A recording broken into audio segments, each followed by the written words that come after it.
I would just like to know how you would define minority. Will there be a genuine minority, simple minority, real minority? How will you categorize that, and how will they impact legislation, the impeachment proceedings? How will the dynamics be, ma'am? Salamat. The dynamics have always been interesting. We can look back on many precedents ng genuine or real minority. Modesty aside, yung minority kami sa ilalim ni Senator Frank, nung 6 kami, nung 17th Congress, naging 4 kami, nung 18th Congress, still under Senator Frank. And I'm very happy sa nakaraang 3 taon namin bilang minority ni Minority Leader Senator Coco Pimentel, kung saan tulad ng mga nakaraang minorities, nakapagtala din kami ng ilang mga tagumpay by leveraging our small number, by taking sharp positions on issues.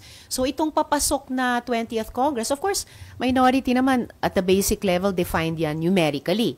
Kung sino yung nag-vie para sa Senate President pero natalo, that's one path, would take the minority leadership. Nababalitaan natin, merong ding bloke ngayon na posibleng mag-vie for minority leadership by simple fact of their having the possibly second biggest number as of now. Siyempre, lahat ng mga numbers na yun will be made of record on the floor only during the election. So, yun. And that's why I said na kung may ibang bloke na makukuha yung title ng minority at hindi kami nagaling sa opposition or independent forces, that's why option yung independent bloc. Yung usapin ng impeachment, of course, weighs heavily, as it did during the campaign, weighs heavily on paano organisahin ang Senado. So yun, I think there are numerical but also substantive basis sa pagbubuo ng minority sa ngayon, and are failing to get that title, at least an independent bloc. And importante, lalo na leading up to 2028. Okay, before RG and Mean, ma'am, kahit na open nga si Presidente na makipag-reconcile kina BP Sara sa mga Duterte, obligasyon niyo pa rin na ituloy itong impeachment trial laban kay Vice President Sara Duterte? Well, obligasyon po ng Senado yan, batay sa konstitusyon, dahil tinransmit ng House yung kanilang articles of impeachment sa amin. And napansin nyo naman, kahit during the campaign, may nasimulan lang ilang preliminary steps. Mga simpleng pagpapasukat para sa impeachment robes, maya't maya sumasagot si SP sa mga tanong ninyo tungkol sa impeachment. So, I expect that as a matter of course, ayon sa utos ng konstitusyon, sisimulan na namin yung mga further preliminaries nitong susunod na sesyon. Pero with the new composition daw ng Senate, malaki yung chance na ma-acquit si BP Sara. Do you think so, ma'am? I think tulad sa kasalukuyang komposisyon ng Senado, magiging pahirapan for either side. Ipaglalaban ang bawat boto because we have yet to hear even the first piece of evidence. At doon naman kami babatay at dapat bumatay.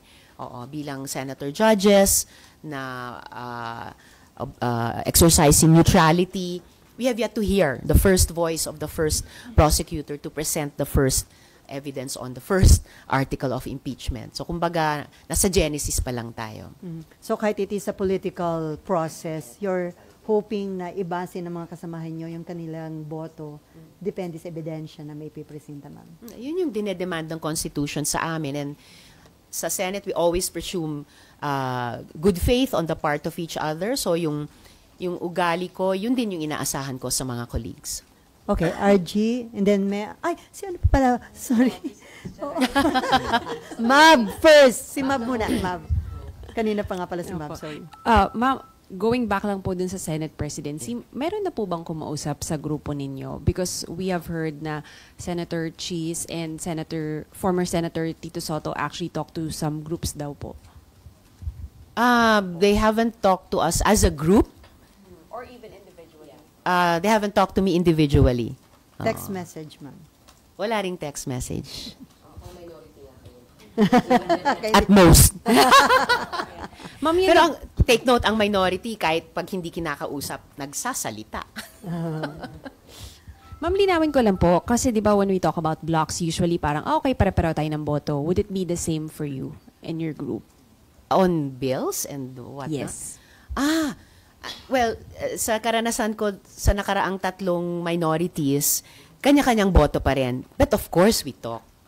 May kumbinsihan or minsan, ang best case scenarios, may usapan na, pare-pareho naman ang pananaw natin, so pare-pareho ang aming mga boto. But as you have observed, may mga pagkakataon din na may divergences. And it would be the same during the impeachment trial? Each senator judge, of course, has to cast his or her vote. Ang pine-presume ko lang ay unanimity sa disposition, sa ugali na neutral senator judges voting on the basis of the evidence presented. Okay. And then Raymond, RG, and then Mayan, and Danielle.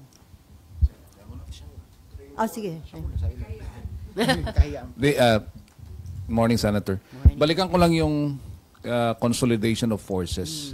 Considering yung nangyari during the previous administration at saka itong early part ng Marcos administration, paano natin ika-categorize sino yung dapat na kasama dito sa grupo na balak ninyong buuin supposed to stand before the 2028 election?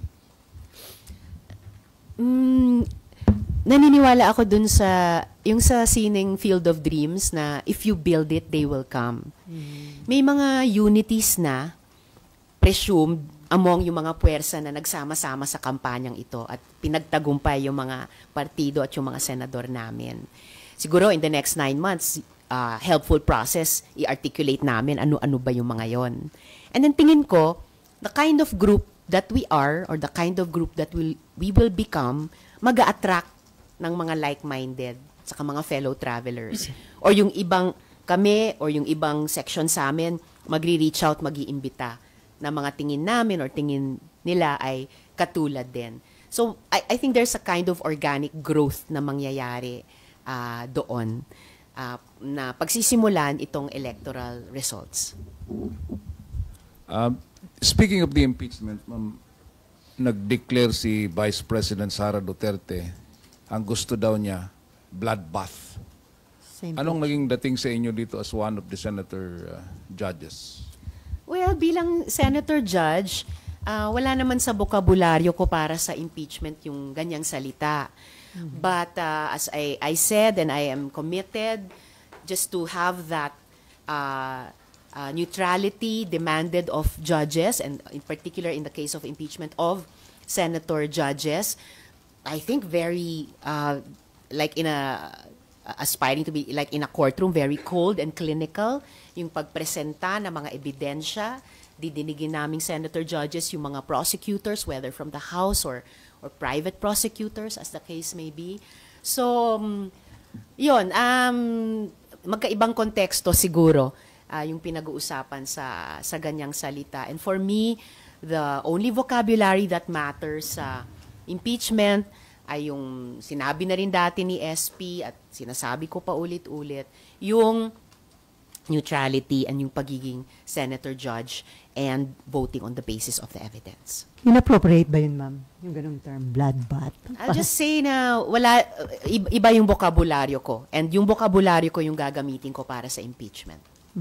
Okay, RG, Mayan, and then Danielle. Ma'am, what is your message to those who would take for granted that you are a sure convict vote given your past history with the Vice President, given your position against the Dutertes, given the fact that many of your allies are pro-impeachment, and given the the possibility of having you or someone from your side of the political divide face off with her in the 2028 presidential election? So, ang message ko lang ay yung katulad nung sinasagot ko paulit-ulit, basta impeachment. Neutrality of a senator judge, judging on the basis of the evidence. Ganun lang. Na-distill na to its essence.